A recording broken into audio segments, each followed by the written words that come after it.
के प्रश्नोत्तरी कार्यक्रम के लिए आपके सम्मुख प्रश्न पूछने के लिए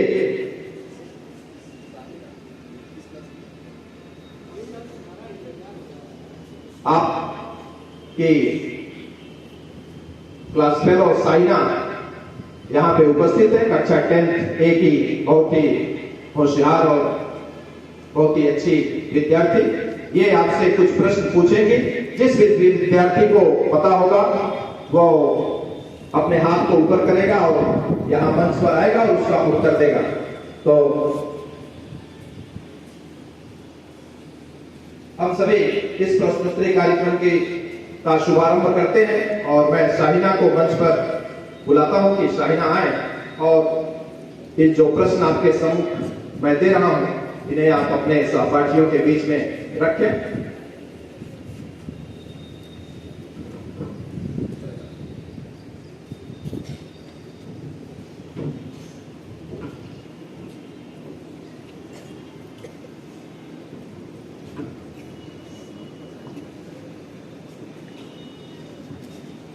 आदरणीय प्रधानाचार्य महोदय, सम्मानित शिक्षकगण एवं मेरे सहपाठियों, आप सभी को सुप्रभात। आज का पहला प्रश्न है, 2011 की जनगणना के अनुसार उत्तर प्रदेश में सबसे अधिक जनसंख्या वाला जिला कौन सा है? 2011 की जनगणना के अनुसार उत्तर प्रदेश में सबसे अधिक जनसंख्या वाला जिला कौन सा है? 2011 का जो सेंसस हुआ था, जनगणना हुआ था, उसके अनुसार उत्तर प्रदेश का वह कौन सा जिला है जिसकी जनसंख्या सबसे अधिक है? किसी भी विद्यार्थी को पता हो तो अपने हाथ को उठाओ वहां से। 2011 उत्तर प्रदेश का वह कौन सा जिला जिसकी जनसंख्या सबसे अधिक है? विद्यार्थी बच्चे वहां आगे कर देंगे, आपको पता होना चाहिए। सामाजिक विज्ञान का प्रश्न है ये, और आगे बढ़ेगा। किसी भी विद्यार्थी को नहीं पता है? 2011 की जनगणना के अनुसार उत्तर प्रदेश का वह कौन सा जिला जिसकी जनसंख्या सबसे अधिक है? नहीं पता है? इसका उत्तर साइना देंगी। इसका उत्तर है प्रयागराज। प्रयागराज। प्रयागराज की जो जनसंख्या है वो है 59,54,391। 59,54,391 प्रयागराज की जनसंख्या 2011 का जो जनगणना हुआ था उसके अनुसार है। आप इसे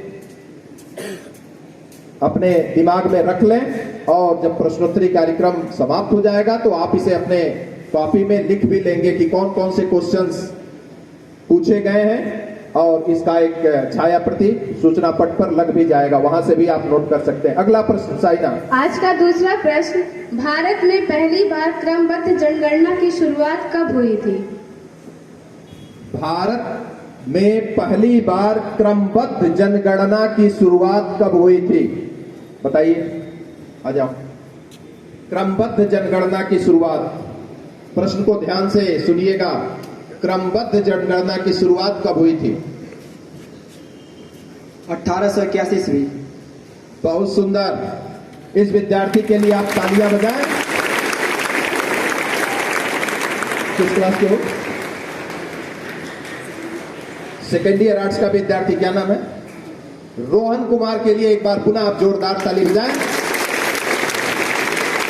1881 ईस्वी, उस समय लॉर्ड रिपन अंग्रेजी वायसराय थे ना, वायसराय थे।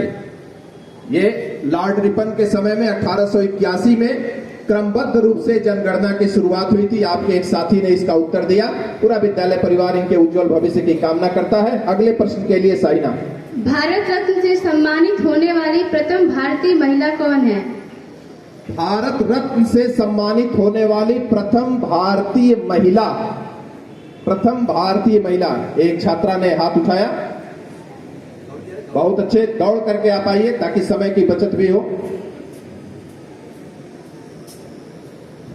अपना नाम बताइए, क्लास बताइए, फिर उत्तर बताइए। मेरा नाम दिव्या सिंह है। क्लास हॉल भी 10 क्लास 11th हाँ। M2 mother Teresa. किसी और विद्यार्थी को, किसी और छात्र या छात्रा को इसका उत्तर पता हो? इस छात्रा ने बहुत हिम्मत करके मंच पे आई और इसने उत्तर दिया मदर टेरेसा। और किसी छात्र या छात्रा को इसका उत्तर पता है? आ जाओ राकेश, माइक लीजिए। इंदिरा गांधी। बहुत सुंदर, राकेश के लिए आप जोरदार तालियां बजाएं। इंदिरा गांधी को 1971 में भारत रत्न का प्रथम महिला का भारत रत्न इंदिरा गांधी जी को दिया गया था। राकेश फर्स्ट ईयर 11 आर्ट्स के विद्यार्थी, इनके लिए आप जोरदार ताली बजाएं और इनका उत्साह आवर्धन करें। पूरा विद्यालय परिवार इनके उज्जवल भविष्य की कामना करता है। अगला प्रश्न।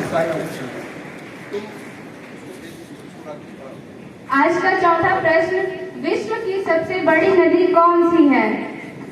विश्व की सबसे बड़ी नदी, प्रश्न को ध्यान से सुनिएगा, विश्व की सबसे बड़ी नदी कौन सी है?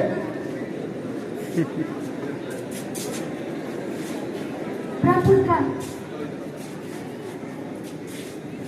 नील नदी। नील नदी।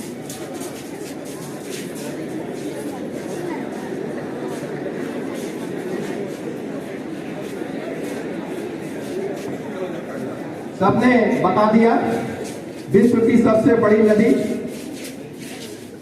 इन लोगों ने बताया नील नदी। क्या आप सहमत हैं? आ जाओ, वहीं से बोल दो। इधर आ जाइए, इधर आइए। इन्होंने अमेजन बताया।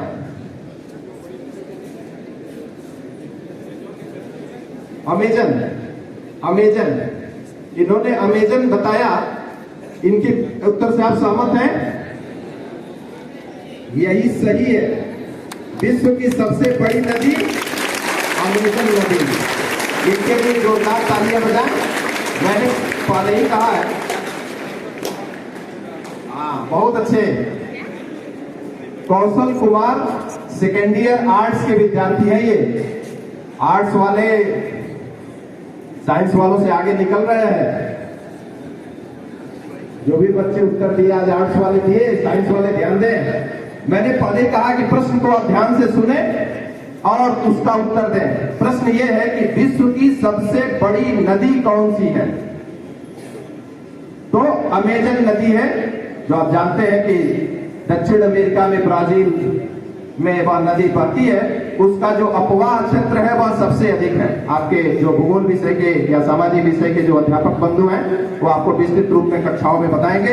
अगला प्रश्न। आज का पांचवा प्रश्न, भारत के नवनियुक्त मुख्य न्यायाधीश का क्या नाम है? भारत के नवनियुक्त मुख्य न्यायाधीश, chief justice of supreme court, बताइए। अरे इतना तो आपको आना चाहिए। आप मुख्य न्यायाधीश का नाम नहीं जानते हैं? दौड़ के आओ। आपको यहाँ खड़े और आगे सुप्रीम कोर्ट के मुख्य न्यायाधीश का नाम अरुण भंसाली है। किसी विद्यार्थी को इन्होंने जो उत्तर दिया सही दिया? डरिए नहीं, यही मंच है। आपको पता है। अभी जब हम लोग क्लास में जाएंगे तो बच्चे कहेंगे सर हमको पता था। अरे पता था तो आपको आना चाहिए ना यहाँ। किसी विद्यार्थी को chief justice of supreme court, Bharat के मुख्य न्यायाधीश का नाम नहीं पता है? साइना बताएंगी आपको।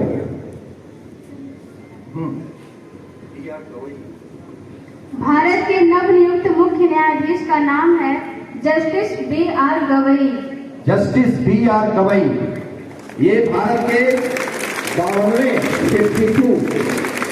52वें मुख्य न्यायाधीश हैं।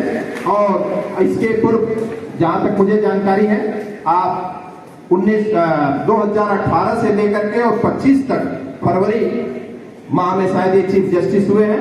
इसके पूर्व भी वो जस्टिस थे मुख्य न्यायाधीश में, और 25 में आपने मुख्य न्यायाधीश का पद संभाला है। इसे आपको जानना चाहिए।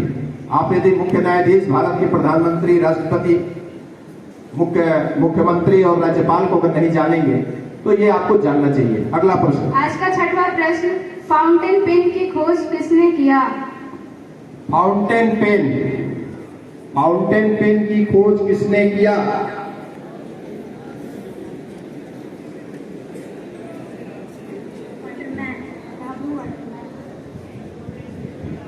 और किसी विद्यार्थी को? आओ दौड़ के आओ जल्दी। आप वहीं से बोलो। पूरा नाम?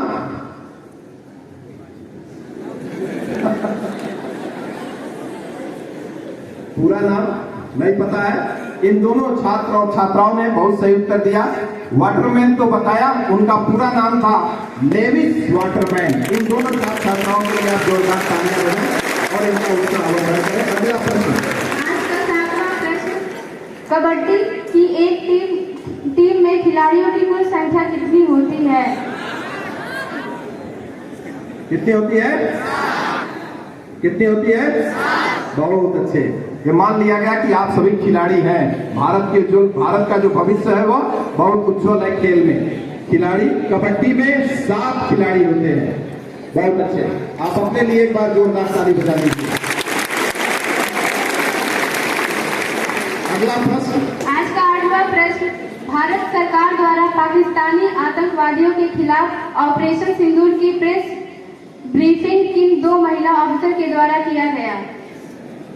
हाँ, बहुत ही शानदार क्वेश्चन। इस प्रश्न के लिए मैं जो इस प्रश्न को बनाए हैं चंद्रा सर को मैं बहुत ही अभिवादन करूंगा कि बहुत ही शानदार क्वेश्चन आपने खोजा।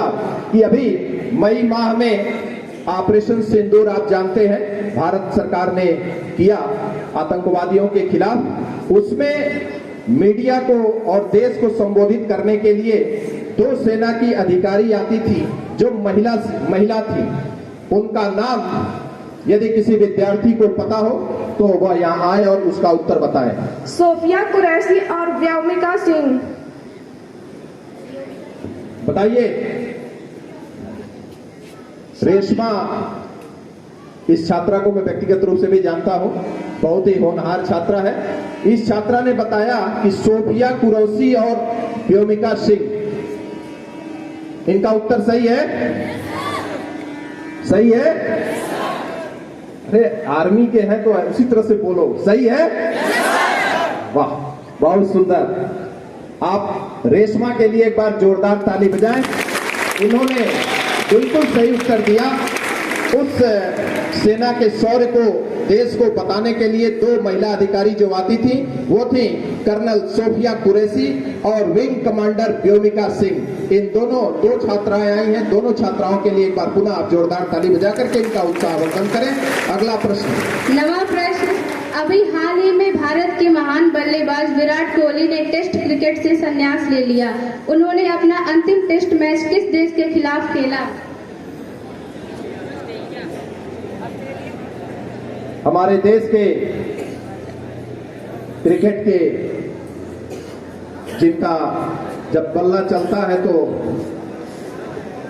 बड़ी बड़ी टीमों के हौसले पस्त हो जाते हैं। विराट कोहली से संबंधित यह सवाल है कि उन्होंने अभी संन्यास लिया है, लेकिन उस संन्यास के पहले उन्होंने अंतिम टेस्ट किस देश के खिलाफ खेला था? बताओ। ऑस्ट्रेलिया।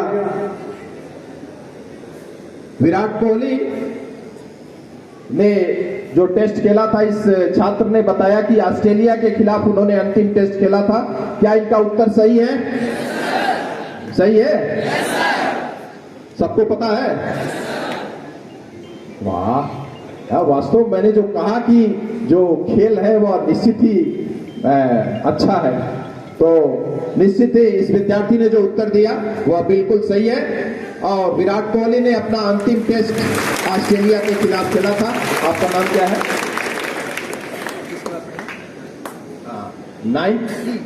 9th का विद्यार्थी शिवांश सैनी, इन्होंने एकदम बिल्कुल सही उत्तर दिया। एक बार जोरदार ताली बजा करके इनका उत्साहवर्धन करें। और आज का अंतिम सवाल शाइना। सूर्योदय एवं सूर्यास्त के समय सूर्य लाल क्यों दिखाई देता है? सूर्योदय और सूर्यास्त के समय सूर्य लाल क्यों दिखाई देता है? विज्ञान वर्ग के विद्यार्थी, आपके लिए शानदार सवाल। प्रकाश के प्रकीर्णन के कारण। चली गई बताइए विज्ञान के विद्यार्थी, बहुत सुंदर, आ जाओ। प्रकाश के प्रकीर्णन के कारण। बहुत अच्छे। और अपवर्तन के कारण। और किसी विद्यार्थी को, इन्होंने उत्तर सही दिया।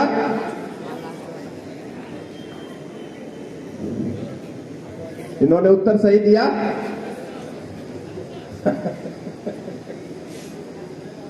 सूर्योदय और सूर्यास्त के समय सूर्य लाल क्यों दिखाई देता है? प्रकाश के प्रकीर्णन के कारण। हाँ, 3 छात्र छात्राओं ने प्रकीर्णन बोला, एक छात्रा ने अपवर्तन बोला। तो विज्ञान के यहां बहुत सारे विद्यार्थी हैं। सूर्य लाल क्यों दिखाई देता है? जो बहुमत है, 3 छात्र छात्राओं ने जो उत्तर दिया, प्रकीर्णन के कारण, इसी प्रकीर्णन के कारण सूर्य लाल दिखाई देता है। और इन तीनों छात्र छात्राओं के लिए आप जोरदार तालियां बजाएं और इनका उत्साहवर्धन करें। बहुत अच्छे। आज का यह जो प्रश्नोत्तरी कार्यक्रम बहुत ही शानदार ढंग से आज संपन्न हुआ। मैं इस प्रश्नोत्तरी के लिए चंद्रा सर को, ममता मैडम को बहुत बहुत धन्यवाद दूंगा कि आप लोगों ने, विवेक जी को, कि आप सबने इस कार्यक्रम को पुनः आज शुरू कराया। और निश्चित ही इस कार्यक्रम के होने से इन विद्यार्थियों के अंदर जो क्षमता है, इसको जिज्ञासा है जानने की, वह निश्चित ही बढ़ेगी। और विद्यार्थी, ये जो प्रश्न आपके सम्मुख रखे गए हैं, या जो भी बातें प्रार्थना सभा पे आप सभी को बताई जाती हैं अच्छी अच्छी, उनको आप अपने जीवन में उतारने का प्रयास करें। और ये जो प्रश्न है, इन्हें आप जब नोटिस बोर्ड पे ये इसकी फोटोकॉपी लग जाएगी, आप इसे नोट कर लें, इसका आंसर सही। और ये सभी प्रश्न जो भी है, ये सभी कंपटीशन के प्रश्न है। आगे जब आप जो प्रतियोगी परीक्षाएं देंगे तो निश्चित ही इन प्रश्नों से आपको बहुत ही लाभ मिलेगा। मैं प्रधानाचार्य से अनुरोध करूंगा कि सर आप 2 मिनट आए और उन बच्चों को आशीर्वाद देने का कष्ट करें।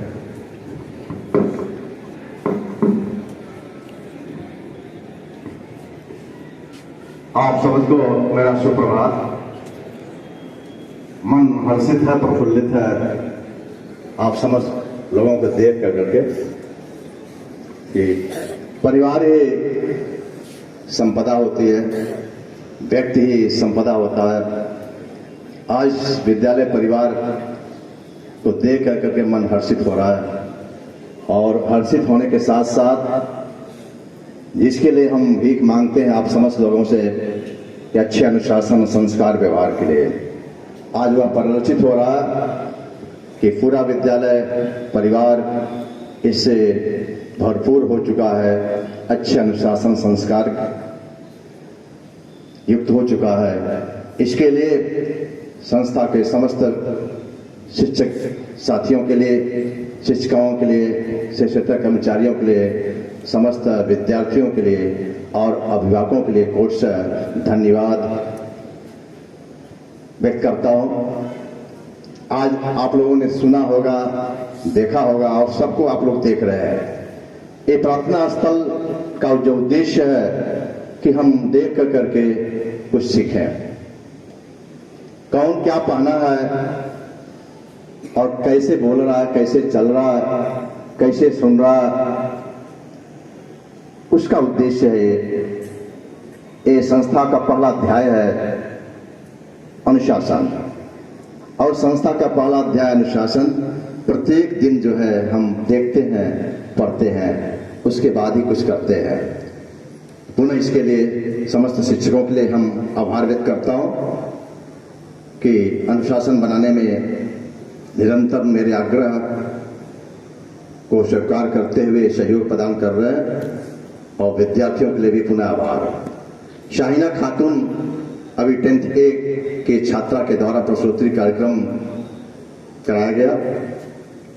आप लोगों ने देखा होगा, आपका अदब लिहाज संस्कार इस छात्रा के अंदर किस रूप से भरा हुआ है। मुझे भय हो रहा था कि प्रसूति कार्यक्रम में आज पहली बार शाहीना खातून जी आई हुई है और किस तरह से वाचन करेंगी प्रश्नों का। मन प्रसन्न हुआ कि अभिवादन के साथ प्रसूति कार्यक्रम आपने आरंभ किया। इसके लिए इनको ही नहीं है अपितु इनके विद्यालय परिवार के समस्त सदस्यों के प्रति और इस कक्षा अध्यापक, इस संस्था के कक्षा अध्यापक लालचंद पाल सर जी को हम पुनः आभार व्यक्त करता हूं और यह अपेक्षा व्यक्त करता हूं कि प्रत्येक शिक्षक मेरे साथी इसी तरह से छात्राओं का संवर्धन, संस्कार, अनुशासन, ज्ञान में करते रहें, जिससे इस संस्था का नाम उत्तरोत्तर बढ़ता जाए। अभी पीरचंद मिश्र सर जी ने आपसे बताया कि 6800 विद्यार्थियों की संख्या महात्मा गांधी इंटर कॉलेज गोरखपुर की है, 6800 वर्तमान सत्र में। पिछले सत्र में हम चौथे पावदान पर थे। 3800 छात्र संख्या कोऑपरेटिव इंटर कॉलेज की प्राइस गोरखपुर की थी, वह उनकी छात्र संख्या 3200 के आसपास हो चुकी है। अभी हमने कहा कि परिवार ही संपदा है धन का। यदि परिवार में के अंदर व्यक्ति हैं, संख्या अधिक है, तो व्यक्ति ही आय का स्रोत होता है और वही व्यक्ति आय के स्रोत के साथ उस परिवार को समृद्ध बनाता है। ठीक उसी प्रकार से संस्था में यदि विद्यार्थी हैं और उस विद्यार्थी की संख्या जनपद में किसी स्थान पर है, यह संपदा है इस संस्था की और यह संपदा की उपलब्धता का मूल कारण, मूल सेवक, समृद्ध करता हमारे विद्वान शिक्षक साथी हैं। प्रत्येक कक्षा में 100 की संख्या में लगभग हैं, चाहे वो 9th की हो चाहे 10th की हो। 9-10 में 100 का आप औसत मान लें और जो सेकेंड ईयर्स के विद्यार्थी हैं 11-12 के, वह 150-200 के आसपास के हैं। इसके लिए हम पुनः आभार व्यक्त करता हूं, परमेश्वर से आराधना करता हूं कि प्रभु इस विद्यालय परिवार का निरंतर उत्तरोत्तर इसी तरह से वृद्धि करते रहें और उनके अंदर अनुशासन, संस्कार, ज्ञान का भंडार बढ़ते रहें। यही आपसे आशीष मैं मांगता हूं इस पूरे विद्यालय परिवार के लिए। आज मुझे खुशी हो रही है, पीरचंद मिश्रा जी थोड़ा सा उत्साहित भी किए कि विज्ञान वर्ग के विद्यार्थी पीछे जा रहे हैं। स्वयं मैं विज्ञान का विद्यार्थी रहा, मुझे भी थोड़ा सा अफसोस हो रहा कि हाँ, इनका चैलेंज सही है, सत्य है, सामने है। ये चैलेंज अच्छे रूप में है, इस नाते इसको स्वीकार करना हम लोगों का धर्म है। निश्चित रूप से बधाई के पात्र हैं और ऐसे शिक्षक जो कक्षा 11 और कक्षा 12 आर्ट्स संवर्ग में, कला संवर्ग में पढ़ा रहे हैं, निश्चित रूप से वो बधाई के पात्र हैं जो सहयोग, जो ज्ञान आपको दे रहे हैं। रोहन जी की हमने काफी इतिहास की देखी थी अभी कुछ दिन पूर्व, 3 दिन पहले। रोहन कुमार नाम ना, रोहन जी की हमने इनसे पूछा था, कुछ शब्द पूछा था, वह शब्दों का जैसे इतिहास की हमने परिभाषा पूछी थी, उसमें पहला अध्याय इतिहास का था। पहला अध्याय क्या था? पहला अध्याय क्या था? नाम पहले अध्याय का एनक था। ईट मन के, हाँ, मन के का अर्थ हमने पूछा था कि मन का क्या है, मन के क्या है। तो निश्चित रूप से जो है पीर सर की जो चुनौती है, क्योंकि ये भी कक्षा 11 के आर्ट्स के कक्षा अध्यापक है और अध्यापक भी है, संस्कृत के प्रवक्ता भी है, तो निश्चित रूप से इनका मन प्रफुल्लित होगा। हमारे बगल में संजय सर खड़े हुए हैं, ये भी भूगोल के हैं। और विशेषता इसके साथ और गहराई में जाए कि जो इस प्रसूति कार्यक्रम के संयोजक हैं श्री अभिनव चंद्रा सर, वो भी भूगोल के प्रवक्ता। तो आज इन लोगों की बहुलता है और डोमिनेंट है कि हाँ भाई, साइंस वाले थोड़ा दब रहे हैं। तो पवन सर जो आप पीछे खड़े हुए देखे, एकदम लौह पुरुष की तरह पवन सर खड़े हुए हैं और चुनौती को स्वीकार कर रहे हैं और उस चुनौती का जवाब जो अगले प्रश्नोत्तरी कार्यक्रम हमारे विद्यार्थी जन देंगे। हार मारने की आवश्यकता नहीं है। श्रेया देखिए बहुत तेज से हंस रही है कि हाँ हमारी कक्षा आगे जा रही है। जो ऑपरेशन सिंदूर का प्रश्न विद्यार्थी ने दिया, देखो विद्यार्थी शर्म नहीं करनी चाहिए सीखने से, ज्ञान अर्जन में शर्म नहीं होनी चाहिए। 10 प्रश्न हुए, मैं अपनों को तौल रहा हूं कि उस 10 प्रश्न मुझे आ रहा कि नहीं आ रहा। इस तरह से प्रत्येक विद्यार्थी, प्रत्येक शिक्षक यदि ज्ञानार्जन के प्रति क्षण में अपने भाव विचार बुद्धि विवेक को अगर लगाएगा तो निश्चित रूप से प्रत्येक क्षण ज्ञान उसको अर्जन होगा। अनामिका जी को हमने बुलाया था यह थे कि छात्राएं बहुत ही होनहार हैं। आप इनका नाम, इनका मोबाइल नंबर, घर का पता मैं आज प्रभु से क्षमा याचना के साथ कह रहा हूं कि प्रभु इस अनामिका का जो नाम है भविष्य में हम लोग इनका नाम किसी दूसरे रूप में लें कि नहीं ये प्रशासनिक अधिकारी हैं या इनकी सेवा इस क्षेत्र में है, उत्कृष्ट सेवा क्षेत्र में है। मैं इनको इस नाते नाम आपके सामने खड़ा किया था कि आप लोग सोचो कि अनामिका को सर जी क्या बुलाए, क्या कारण है। आप इनके नजदीक इनकी कापियों को, इनके पुस्तक को, इनके वेशभूषा को, इनके चाल चलन व्यवहार को यदि विद्यार्थी अगर सीखना हो, देखना हो तो अनामिका के समीप जाकर के देखें। मैं कक्षा में जाता हूं तो इनको देख करके जो हमारे अंदर, जो विद्यार्थियों के अंदर कमियां रहती है उसको इनको देख करके दूर करने का प्रयास करता हूं। तो आज प्रसन्न है मन, हर्षित है, पुनः इसके लिए आभार, धन्यवाद। और एक बार मेरे लिए नहीं बल्कि अपने अच्छे अनुशासन, संस्कार, व्यवहार के लिए इतनी जोर से आप लोग तालियां बजाइए कि आसपास लोग जाएंगे कुछ बजा। Very good.